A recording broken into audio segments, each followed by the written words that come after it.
Okay, so my name is Chris Nagel. I'm a graduate student in the philosophy department at the University of Minnesota, um, and talking with Nick McKinney about his paper, uh, "The Photographer as a Bergsonian Philosopher." So, you want to introduce yourself, Nick?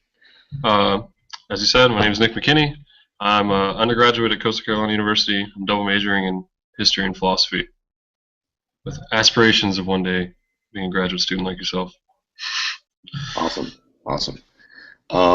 So yeah, so I figured, so we'll just go ahead and start talking about the paper. I'm gonna attempt to summarize the paper in a way that's satisfactory, and then you can just kind of tell me if I missed anything important or if I misinterpreted anything or something like that. Okay. So the argument of the paper seems to be sort of taking Bergson's philosophy as sort of a jumping off point and saying, is there any way in which we can sense things about the world without using like generalizing or conceptualizing resources that we have, these sorts of cognitive resources, something like that. Because Bergson seems to think that generalizing and conceptualizing is sort of a barrier to us fully understanding what the world is like, something like that. And so your argument is to say that yes, we can perceive things about the world that we haven't perceived before, and in ways in which we don't use generalizations and conceptualizations. And photography is a good way to see how this can work. So one thing the photographer does is take pictures of things in the world, and then brings to bear ways in which the photographer has seen what's out in the world and is able to help other people see what's out in the world in the same way that she has. And so, right, the right way to think about this is that we're seeing something new, or we're perceiving something new in some way. And that's a good way to do Bergsonian philosophy. So is that is that sort of the idea? Yeah. I mean, that's pretty much the gist of it. The main key points is that Bergson, when he mentions it as the painter. Like that was his example. He was the artist. In more detail, he says the painter. And I was trying to use Roger Scruton's paper on photography as a better example of what Bergson was trying to get across. So yeah. But other than that, it seems right.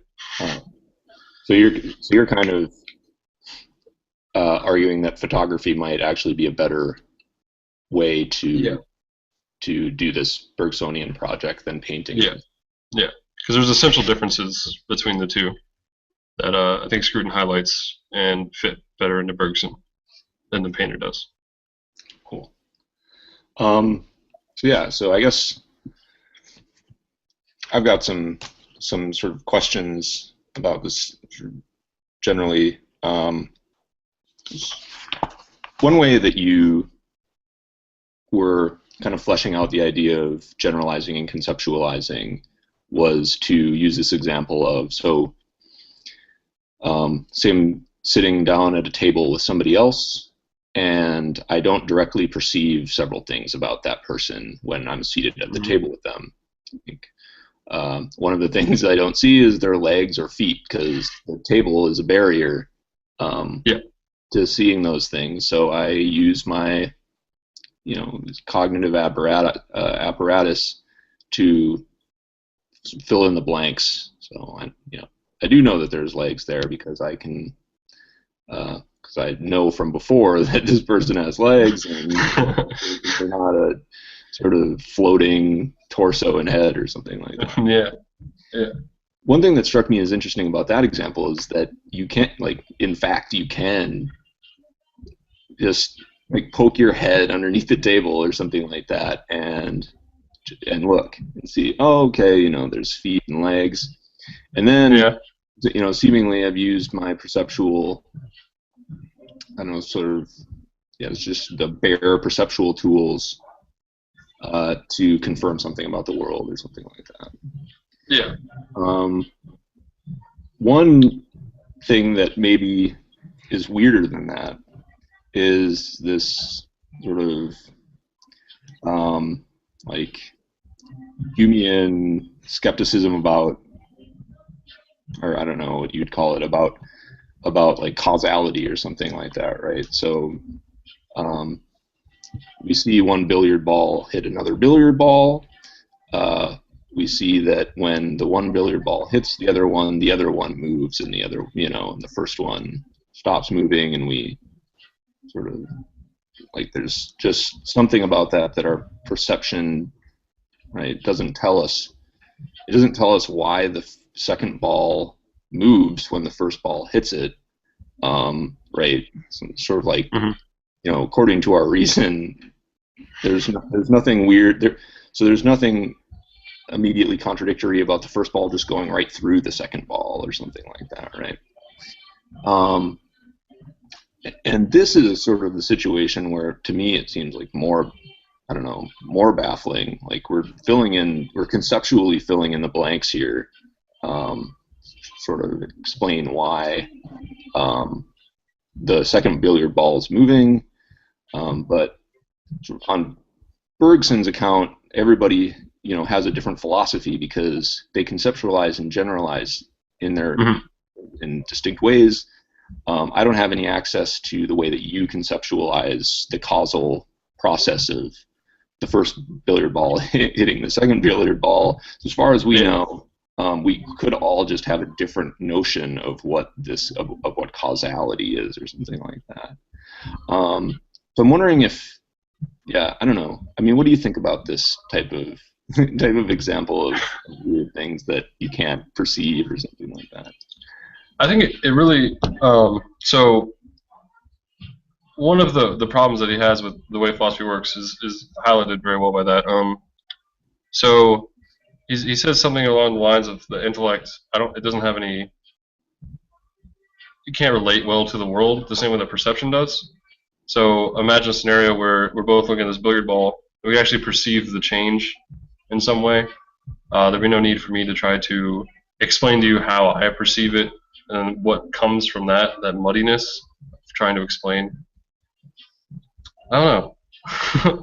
I think he it's a really weird philosophy. It's very weird. All of Bergson's stuff is very weird, and I think he would want a way. I think that's the type of conception that he's trying to get rid of. Mm-hmm. I think that is highlighted there. The person at the dinner table was just the first thing that crossed my mind. Sure.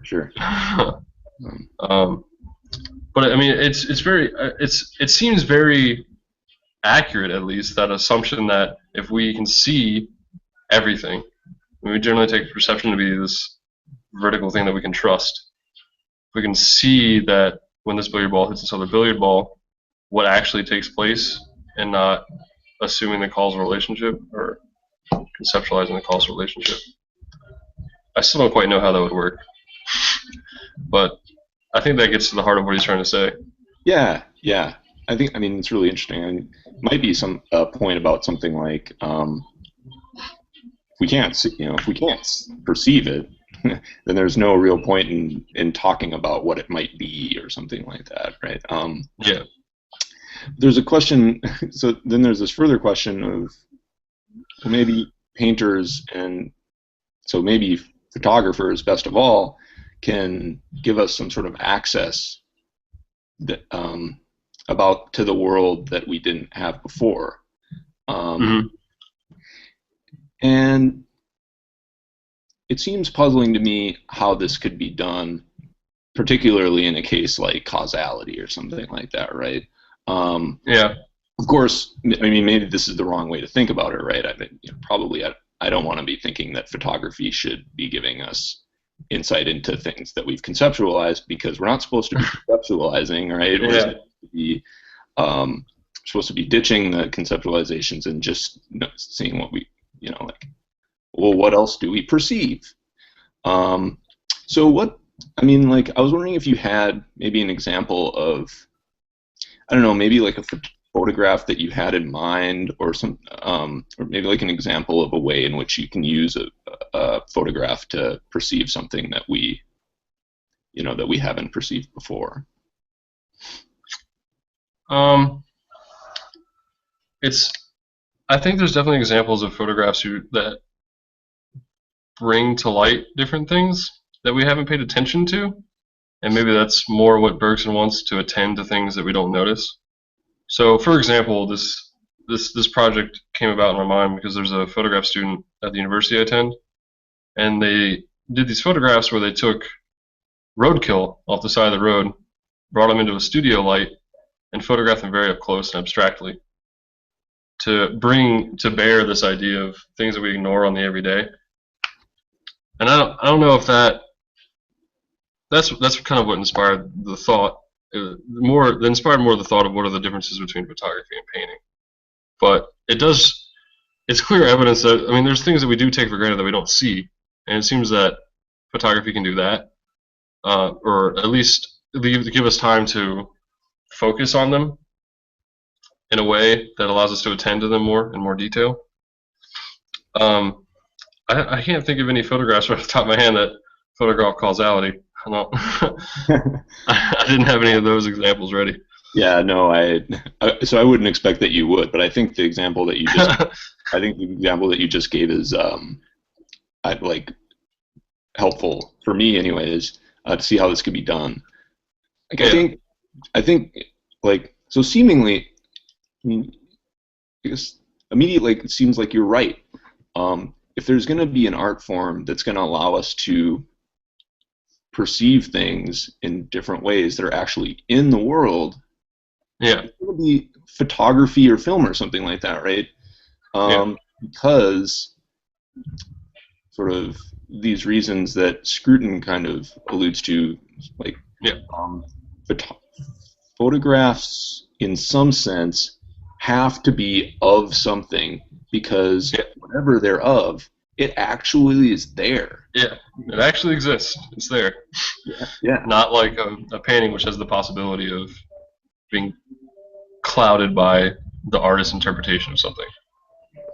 Yeah. So, I mean, for people who haven't actually read the Scruton paper, maybe we should I talk about that for a second? Please. What it is, just very basically. So as I take it, what Roger Scruton is trying to argue is that there's an essential difference between photography and some other visual arts in that it produces a non-representational image rather than a representation of the thing. And this non-representational image aligns more with how we tend to perceive objects that are actually in front of us than would a painting.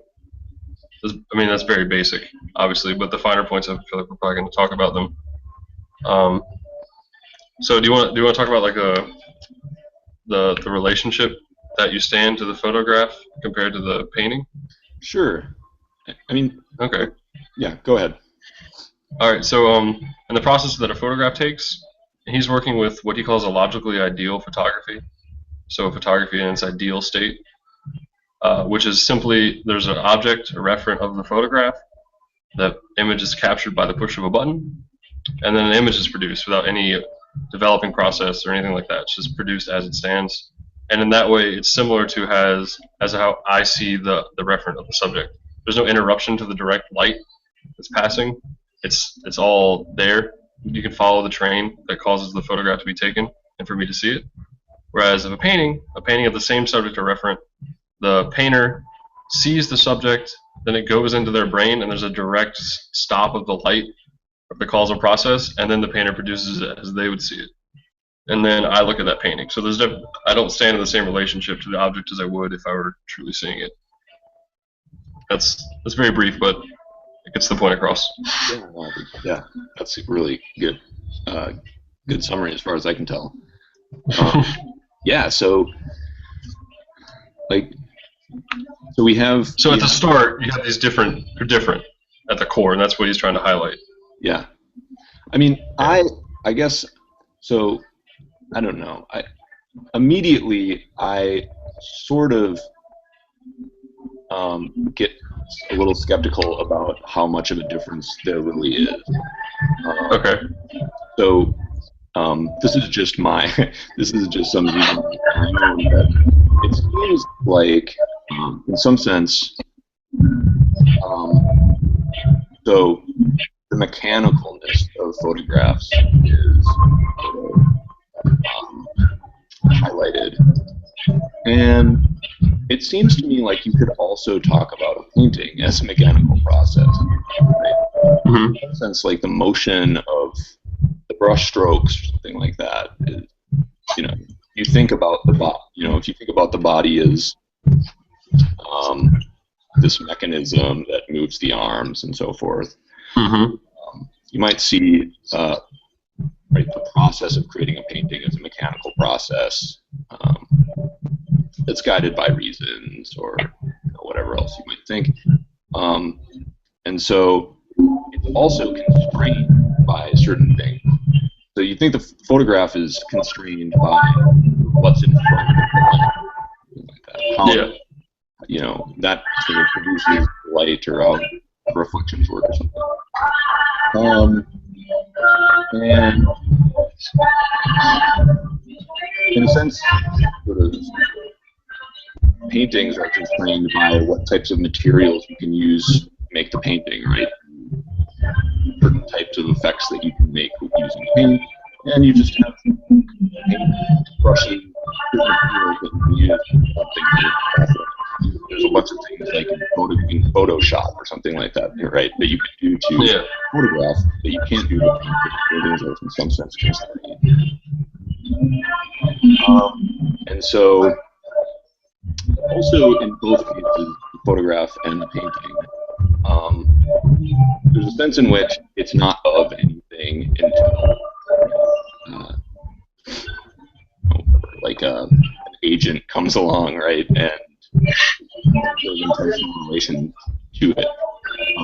So right away, the photograph is just this object with colors in it. Like it's a bunch of something like that, right? Right, prior to me seeing something in it. So like, oh, there's an apple in the picture. Something like that, right? Really, there's a sense in which there is no apple in the picture, even if a real apple is in front of the camera. I'm just sort of using cognitive abilities to see an apple in the picture. So I don't know really going with this other than to just suggest that there's, as far as I see it, there's not really as big of a difference between photographs and painting as there might seem to be. In a sense, they both represent in the same way. They both rely on us just seeing the object as having objects, even in a three-dimensional space or something like that, in some sense, depends on how we interpret painting or the photograph. I would agree that there's not a huge difference in how they actually function, like how photography actually works and how painting actually works, and they produce an image. In the real world, like as we have them, there's not much of a difference. What he was just trying to highlight, and what I agree with, is that in this logically ideal state, I like to refer to as basic. He says ideal. If you go to a photographer and tell them that ideally their craft doesn't require any representation, they'll probably get yelled at. Found that out. But so I turned it to basic. So in this basic form, it doesn't. He even admits that he doesn't think that there's actually a possibility of it being possible to photograph in this way, like for it to actually exist. But in that state, I think there is a distinct difference in that the relation I stand to the photograph compared to the relation I would stand with the painting. And it is possible, yes, to describe the painter as a mechanism. But even if the painter is a mechanism, assuming he's still human, there might be some weird cases where maybe we can get like a painting robot. possibly, Yeah. that would technically be a printer, and in that way, I might make the claim that at that point he's probably just a camera that's really elaborate. But assuming it's a person that's doing the painting, even though the processes can be described mechanistic, as like the painter holding the brush, the painter replicating, even if they're painting in a photorealistic style, I don't think in its basic form a painting could ever allow me to stand in a direct relation to the subject of the painting. There's always going to be a break in how I stand in relation to that piece. So the way I stand in reference to my laptop, I'm directly related to this laptop. There's nothing breaking up that relationship. But if someone were to paint the laptop, then at some point it's broken up, it's gone into their head. I'm no longer directly related to it. Whereas photography is not the case in the basic form. Now, it ends up being the case that every photograph you ever look at is a representation according to Scruton, how he defines it. But I don't know. I do think there's a difference, but how it actually ends up working out, I agree. It's not that big of a difference. But I think the main reason why I pointed out the difference was because of how our perception seems to work. We seem to stand in direct relationships to the objects that we're looking at. And photography stands in direct relationships to the objects it looks at in its basic form. So it's more equatable to how we actually see, and maybe from there we can get something more interesting because it ends up being representations. It's what it ends up being and how it actually works out. Whereas painting doesn't have that relationship with us, that analogous relationship. Right. So that's why I did it. Yeah. No, I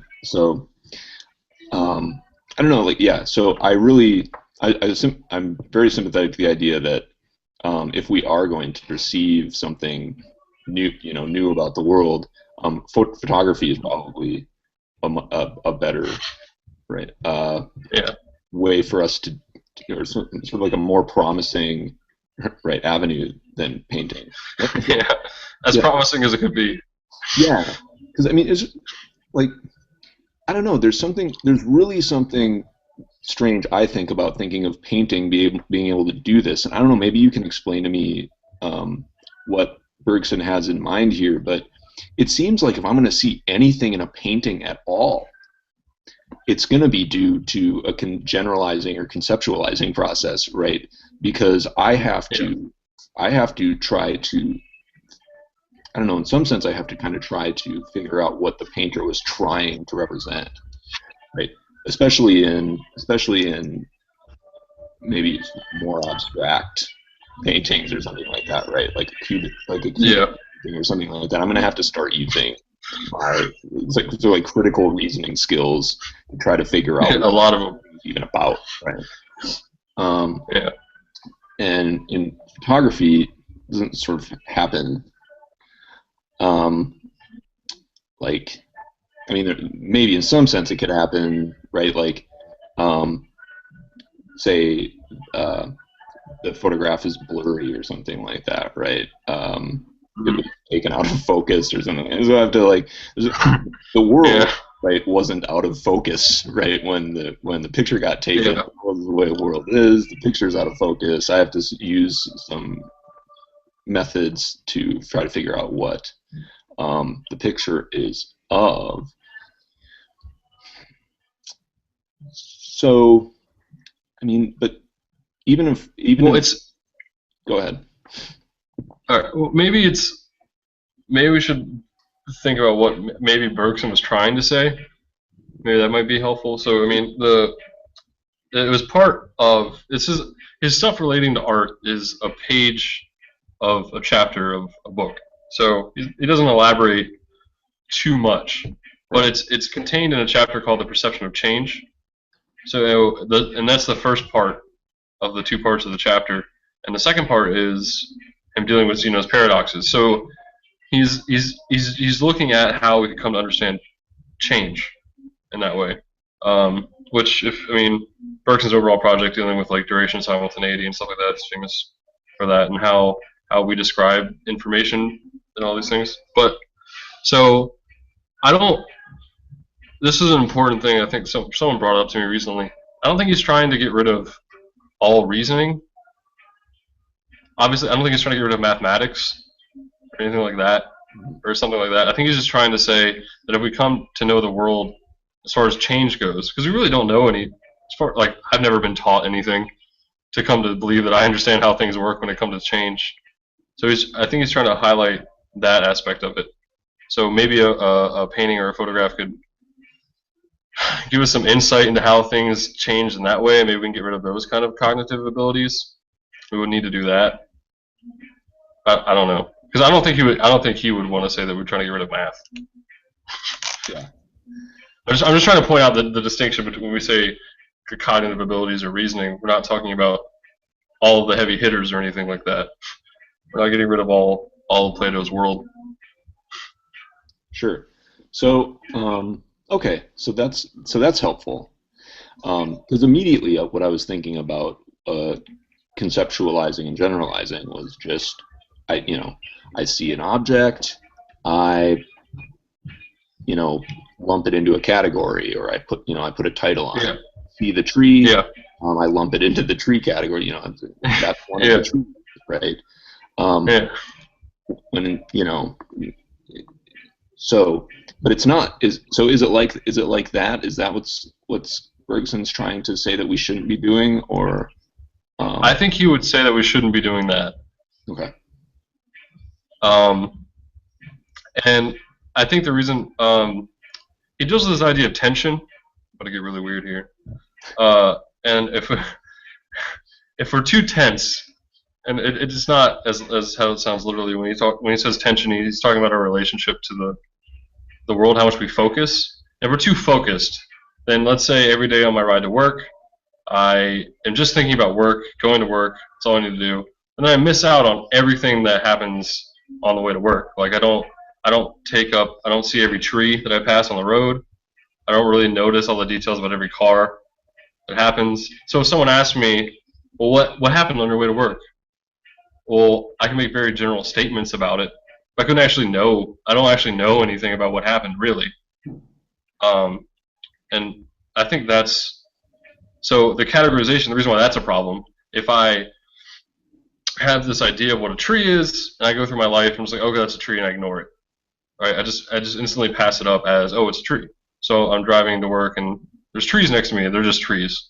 Every tree is really different. To understand and come to understand everything there is to know about the tree, I have to be able to perceive the tree as its own thing. They're not technically able to be categorized in that way if you want to actually understand that object apart from its category that you set it to. Does that help? Yeah. Okay. Yeah. He's a very weird guy. Well, I don't know. Like I feel like in some sense that's been that's a concern. Maybe it's a concern that lots of philosophers should have. It's kind of maybe it is. I don't know. Like reminiscent of the sort of are there debates about natural kinds, stuff like that, right? Notion that like. Is there really a thing, is there really a group of things out there called trees, or is that just sort of a reflection of, the way that we understand the world? Are we imposing the way that we understand the world on the world, or is the world really like that? Right, there's a sense in which we could just come across every single, what we call trees, and just say, this is just a separate object, right? This is just a thing that I've come across, and the best way for me to understand it is just to look at this one single tree. Thinking about other or generalizations about trees or something like that isn't going to help me understand this one tree.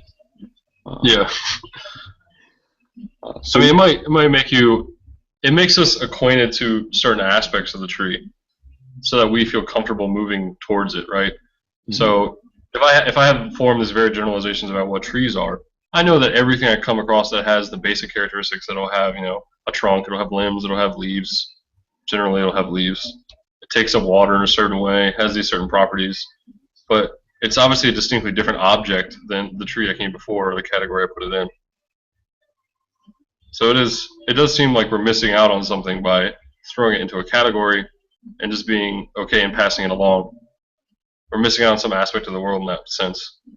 But it seems to me very practical. It's like it probably is very helpful to categorize everything. Because if I took the time to pay attention to every tree or even every leaf on the tree, well, I'd be there for a long time. I don't necessarily know that I would come to even know one tree, like one leaf.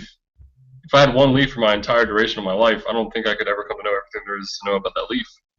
There's different positions. I'd have to look at it in the light in California compared to the light in South Carolina. There's a bunch of different like aspects of the leaf that I would never come to know, even if I focused on it. So it doesn't seem very practical, but I think he's just pointing out a problem that it would be ideal if we could do this in this way. And maybe instead of trying to find, maybe just instead of accepting the fact that we can't do it, maybe we should be trying to figure out a way we can. Right. I think that was the main point that he was trying to get across. Sure, and I think so. Back to photography. So we've got this example of how the pictures of the roadkill can do this. Yeah. One thing that you say in the paper is sort of the sense in which we're finding out something new about these things about the world is. So what it's not is like sort of. So for instance, using the zoom function right on the camera. It's not that we're just using a tool to see something that our eyes wouldn't be able to see without without whatever. Yeah, it's not just a microscopic lens that allows me to see something that my perception. Yeah. Right. So we're seeing something else new by paying attention to photography of the roadkill. Is it something in the presentation of the roadkill? I mean, we're taking it off the road, we're putting it in like a studio, and maybe put in that different context could allow us to see something interesting about the roadkill. Is that sort of one way that this might work? I don't know. It's a really weird thing to think about. So it could be the case that maybe in that instance I'm seeing something in the world that already existed. I'm just being brought to my attention, and maybe that if it's that way, better. I don't know if it's necessarily showing me anything new. That it almost has to work that way. I don't think perception is going to create anything new, right? But it's definitely allowing me to see this object that I ignore on my everyday existence. Very few people take the time to note what roadkill is. I don't know how often you stop and examine roadkill. Not very. Not very often. Yeah. But it's definitely bringing to attention to this thing and allowing me to study it and maybe understand it better. But it's not showing me something that I couldn't see already, or anything like that. Yeah. Okay.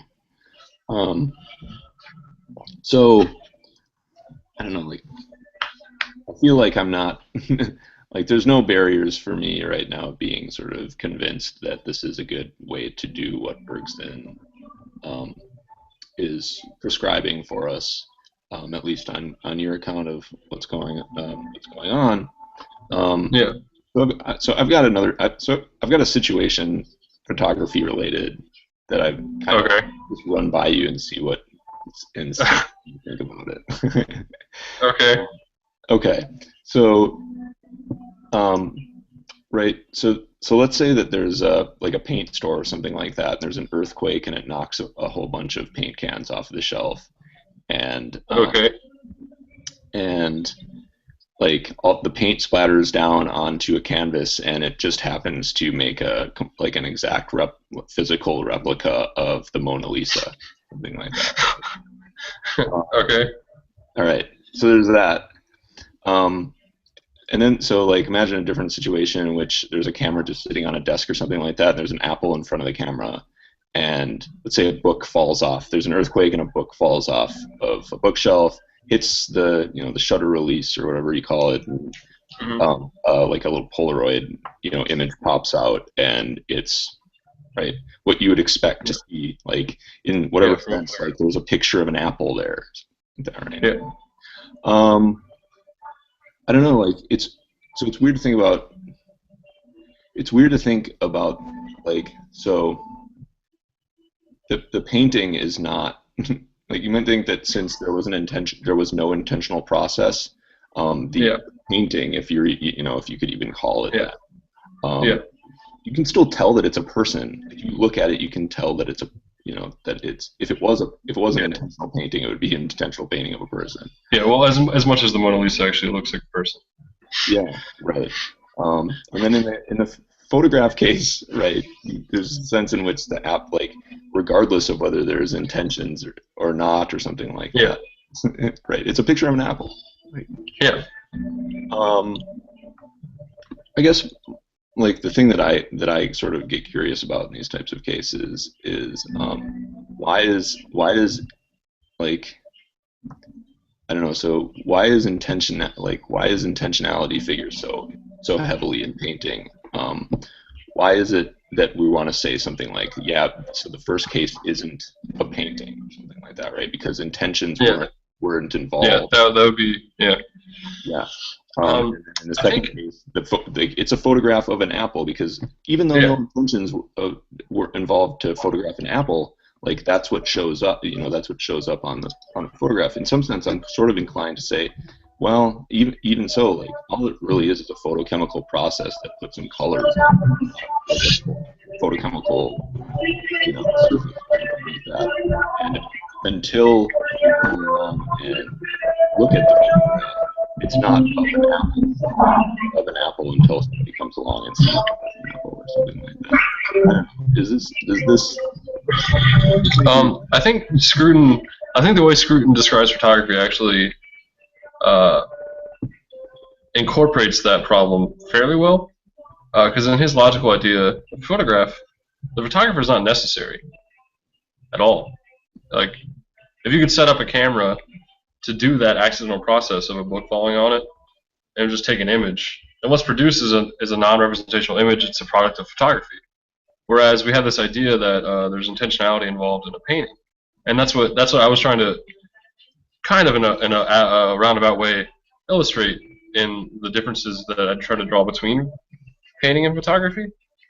That the intentionality necessary to actually be called a painting mandates that there be an artist that painted it. So the process, like, it's not just the sum of the materials that creates a painting. I think it has to do somewhat with the intentionality of the painter itself. So that's one of the differences that I was trying to highlight. So the image that's produced from the random book falling on the camera is a product of Scruton's ideal photography, whereas the painting is just happenstance, possibly beautiful but not painting. Yeah. In the same way that maybe a sunset could be described as being a work of art, but not the product of or an artwork. Right. Yeah. I guess so. I guess the reason why I bring this up is just because I wanted to see what you think about. I was just thinking of this question: why is intentionality so important in the painting and not in the photography case, right? Because in some sense, they're both just surfaces with colors on them. Yeah. Right.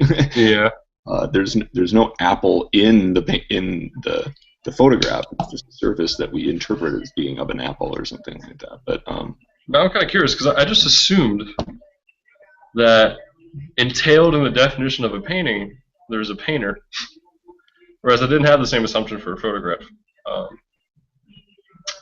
Yeah, that's I don't know. The way that so I might. It's really weird. But if we allow that a random act of paint falling on a canvas that looks like the Mona Lisa to be called a painting, or to call it art, if we're gonna bring it full circle, then it seems that then I have to allow everything. Like, I'd have to, the Aurora Borealis, it's a work of art. Or the sunset, that's a work of art. Just put it in a museum. I'm not saying that it has to be in a museum to be a work of art, but we had to allow those types of things to be called a work of art, because even though, there are arguments to say there's intent behind this, but I don't know. I thought that the definition of a painting entailed a painter, because there needs to be some intentional process on the part of the painter. I mean, so maybe there's another option, and that's just that neither, right? Neither of the two cases are works of art until somebody comes along and picks it up and says, Puts them in a museum. right, I'm going to display this as a work of art in sort of the same way as we've got things like driftwood art, right? Somebody Yep. takes a piece of driftwood. It wasn't, it's not that all pieces of driftwood are art. It's just that somebody came along, picked it up, and added whatever intentions are necessary to make artworks to the driftwood, or to something including the driftwood, something like that. Yeah. Work includes the driftwood in some sense, but there's also intentions that are necessary there. And I just wonder why, in order to be representational, a photograph doesn't also require some sort of intentions. It kind of does. It kind of does, because to be a representation, there needs to be some process done to it after the image was taken. So if you take a digital photograph and it doesn't actually print out exactly what it sees, it doesn't work that way. It either goes to a Photoshop, or someone might saturate the colors, they might change the focus, add noise to it, they might do something like that. And then it becomes a representation because there's some intent to it. Or the same thing, especially older photography. If you take anything with a film camera, it's impossible to get a non-representational image out of it, because any developmental process you do to it is going to alter the image in some way and add some of your intent towards it. So how long you expose the film, how long you let it sit in the chemicals before you pull it out, what process you choose to do. There's different processes that add different sorts of like they're intended to make it look differently, to show something different. So even if I take a photograph of, I live on the beach, so say I take a photograph of a pier, and I go into the darkroom with it, it's impossible to produce an image without intent to produce the image. Or even if I could take it a step further and I do a certain process, I do a salt print that makes it look brownish and like it's been steeped in acid for a long time, and has that old historic look to it to show the history or whatever intent I intended to ascribe to it. So I think it is necessary for a photograph too in the way we work, because if I were to take as close to a logically ideal photograph as Scruton describes it, which would probably be a scientific image. So one of the satellites takes an image of the moon, right? And there's no after process done because they want to see it as it exists. Well, that's about as close as you're going to get to a non-representational image. But that doesn't exist in the art world very rarely. Because then that comes with a bunch of, at least one very important distinction too. If it is a product, if it's non-representational, then it seems that I would want to say, like, let's say you take the satellite photo of the moon, and let's say it's perfectly produced as a non-representational image, so it can be examined by science. But someone just happens to walk by and be like, hey, man, this is really beautiful. It's a really beautiful image. Well, it seems to me that at that point they're saying that the moon at that time, from that perspective, was beautiful, but the image itself is not beautiful. Because without the intent for it to be beautiful, the image is just this direct relationship. It's not representing anything. So the moon itself is now the beautiful thing. So the image could never be a work of art in that sense, I don't think, if it can't be. The image itself can't be beautiful. I don't know. That was a tangent. Yeah, no, I mean, so I'm glad that you have something to say about this, because this is just, since I read your paper, this is something that I've been thinking about, because it seems to be related. I don't know. It seems to be related to the notion that we can see something different in a photograph that, right, we can't see something different about the world in a photograph that we can't see in maybe another art form or something like that, because in some sense the photograph is already of the world without any, pre-intentions. The photograph is already of the world in some sense, and I sort of, like, all of a sudden I just got skeptical about whether or not it really is of the world or something like that. I mean, and I might be using a little bit, I might be not careful enough in my language here, because maybe Scruton would probably say something. Well, I don't know what Scruton would say, but maybe he would say something like, yeah, you're just wrong.